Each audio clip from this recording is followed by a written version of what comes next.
পরিবর্তনের ডাক দিতে। জানেন বন্ধু, দুঃখের বিষয় এতটার মানুষের চাহিদা আপনাদের সামনে উপস্থিত না হতে পারলে সশরীরে তার বক্তব্য যেরকম নওশাদ সিদ্দিকী সাহেবকে এবারের আগে 21শে জানুয়ারি যেটা দলের প্রতিষ্ঠাতা দিবস মঞ্চে উপস্থিত হাড়োয়া বিধানসভা 121 বিধানসভা নির্বাচন কেন্দ্রে লড়ছেন অ্যাডভোকেট বসিরহাট কোর্টের পিয়ারুল ইসলাম সাহেব। তাঁকে মালা পরিয়ে সংবর্ধনা জানাবেন আমাদের ব্লক নেতৃত্ব মোশারেফ বাবু। মোশারেফ বাবুকে বলবো আপনি স্টেজে আসুন। অ্যাডভোকেট পিয়ারুল ইসলামকে মালা পরিয়ে সংবর্ধনা জানান। তারপরে আমাদের মধ্যে উপস্থিত বারাসাত ব্লক 2 সিপিএম নেতৃত্ব কুতুবুদ্দিন, কমরেড কুতুবুদ্দিন সাহেব। এছাড়া আরো নেতৃত্ব আছেন আমাদের মধ্যে উপস্থিত বারাসাত ব্লক 2 ব্লক নেতৃত্ব মারুফ সাহেব। জিন্দাবাদ, ইনকলাব ইনকলাব জিন্দাবাদ, নওশাদ ভাইজান জিন্দাবাদ। পিয়ারুল ভাই তোমাকে জানাই স্বাগতম। ইনকলাব ইনকলাব জিন্দাবাদ, ইন্ডিয়ান সেকুলার ফ্রন্ট জিন্দাবাদ। এরপরে তারাকে ব্যাস করাবেন আজারউদ্দিন।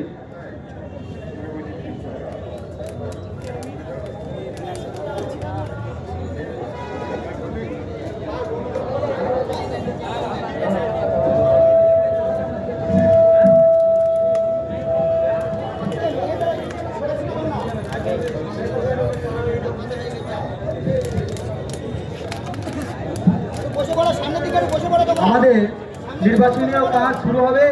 কমরেড শহীদুল শাহজি বক্তব্য রাখবেন। কমরেড শহীদুল শাহজি এরিয়া কমিটির সদস্য, আপনি স্টেজে আসুন।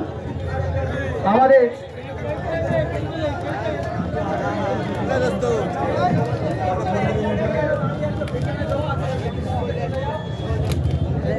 এখন বক্তব্য রাখবেন কমরেড শহীদুল শাহজি।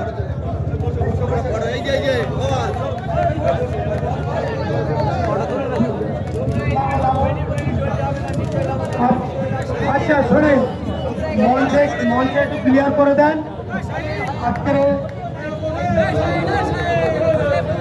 নিজাম ভাই সান্দারিয়া, আপনি যেখানে থাকেন দায়িত্বে আছেন, আপনার দরকার আছে। চলছে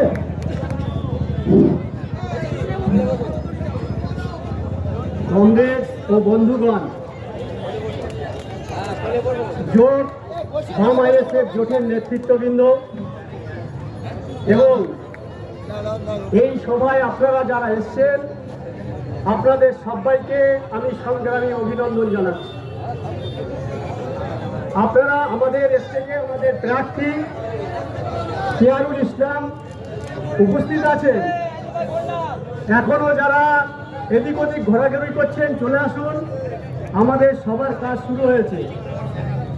আপনারা জানেন কমরেড, কালকে এখানে একটা সভা হয়েছে, সেই সভার আলোচনার প্রসঙ্গে আমি পড়ে যাচ্ছি। হরিবাড়িতে বিগত 15 বছরের পর যত সন্ত্রাস, যত লুটেরা বাহিনীর সন্ত্রাস ছিল, আজকে তা ধুয়ে মুছে আমরা সাফ করে দিয়েছি।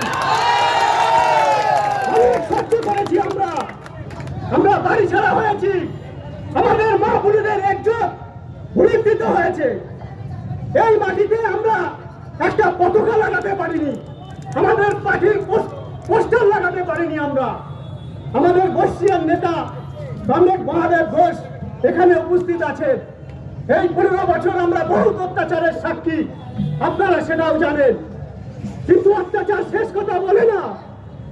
আজকে অনেক ছোট বড় মুসলমান এই মাটিতে জন্ম নিয়েছে, এই তৃণমূল কংগ্রেসের বদন্যতায় সেই রাজনীতির বিরুদ্ধে আইএসএফ এর নওশাদ সিদ্দিক এবং আমরা বামফ্রন্ট মিলে পশ্চিম বাংলাকে পরিষ্কার করব এই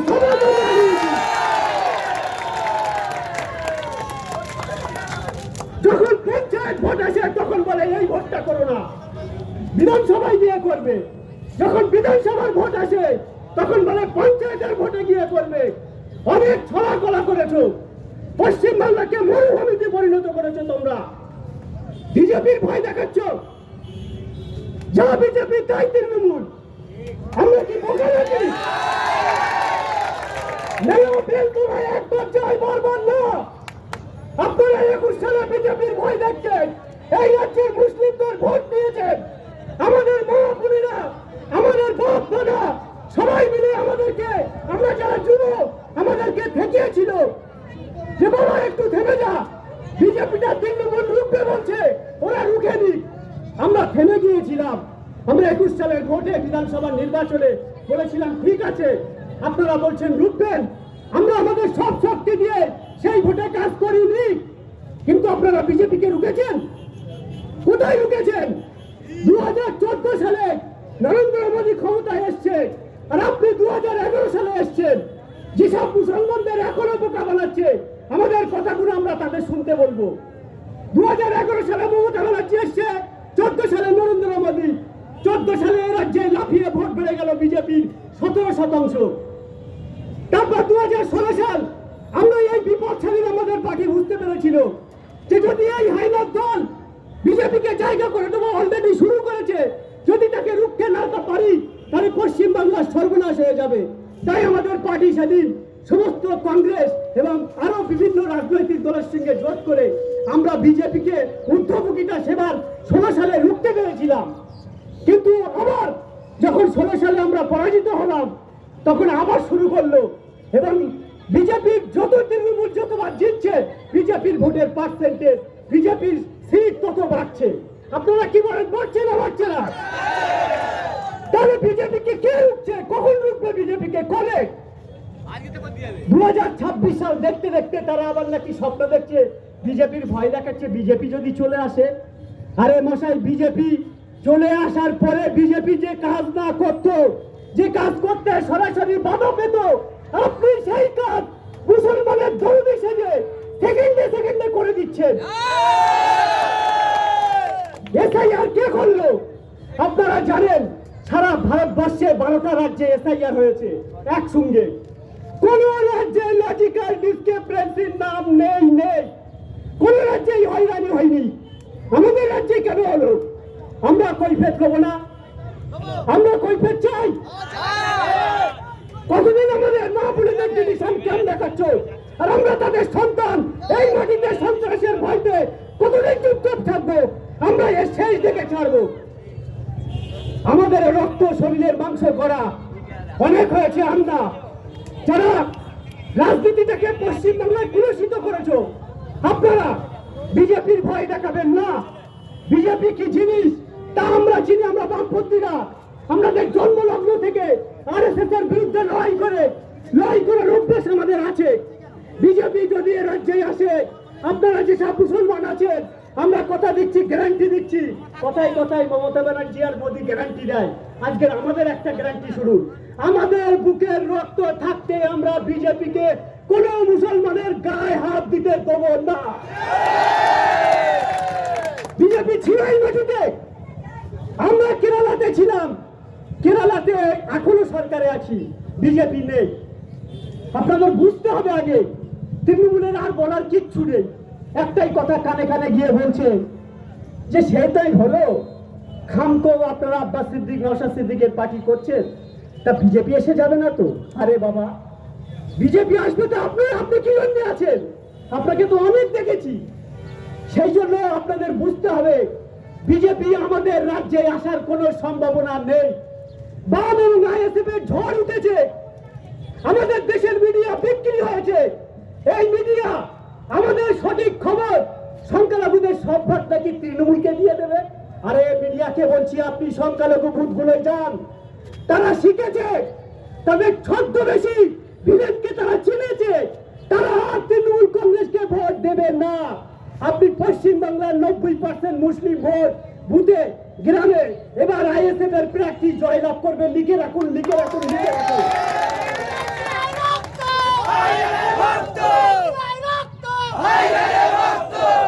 পশ্চিমবাংলায় 294টা বিধানসভা আসন আছে। আমি আপনাদের কিছু হিসেবের কথা বলবো। যারা এখনো তৃণমূলের হয়ে দালালি করছেন তারা হিসেবটাকে মিলিয়ে নেবেন, আর আমার হিসেবে মিলে যাবে। দেখবেন বিজেপি বলে কিচ্ছু নেই এই রাজ্যে। 294টা আমাদের দেশের রাজ্যের বিধানসভার নির্বাচন, 118টা নির্বাচন বিধানসভা কেন্দ্র আছে, যেখানে মুসলিমদের ভোট 70, 72, 65, 68%।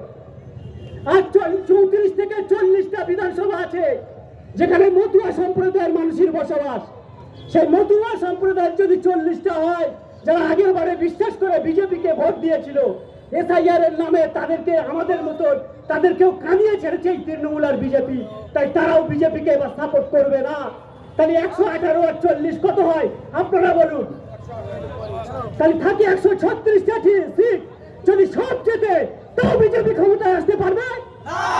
তাহলে কারোর জন্য ভয় দেখাচ্ছে বিজেপিকে? বিজেপি রাজ্যে আছে তাহলে আপনাকে বুঝতে হবে চাষ করছে তৃণমূল বিজেপির ভয় দেখিয়ে। এনআরসি এসআইআর কেন করলো জানেন? বিহারের নির্বাচন হলো আমাদের কিছুদিন আগে, বিহারের নির্বাচনের আগে হঠাৎ এসআইআর। তারপরে ওটা আসলে বিহারের জন্য ছিল না, ওটা ছিল পশ্চিমবাংলার জন্য। একেবারে ডাইরেক্ট করলে খারাপ ভাববে, বুঝতে পারবে মানুষ, তাই আগে বিহারের বেছে নিল। এবং বিহারে হয়ে যাওয়ার পরে আমাদের রাজ্যে করলে কেন করলাম? 2021 সালে আপনাদের মনে আছে এনআরসির নাম করে এই তৃণমূল আর বিজেপি হিন্দু আর মুসলমানের মধ্যে মেরুকরণ ঘটিয়ে ধর্মের নামে ভাব করিয়ে এনআরসির ভয় দেখিয়ে তৃণমূল পার পেয়ে গিয়েছিল। তাই ওই আরএসএস এর পাঠশালার 2 ছাত্র অমিত শাহ, নরেন্দ্র মোদী এবং মমতা ব্যানার্জি তারা আবার প্ল্যান করেছিল যে এবার বিধানসভার আগে আবার এনআরসির নামে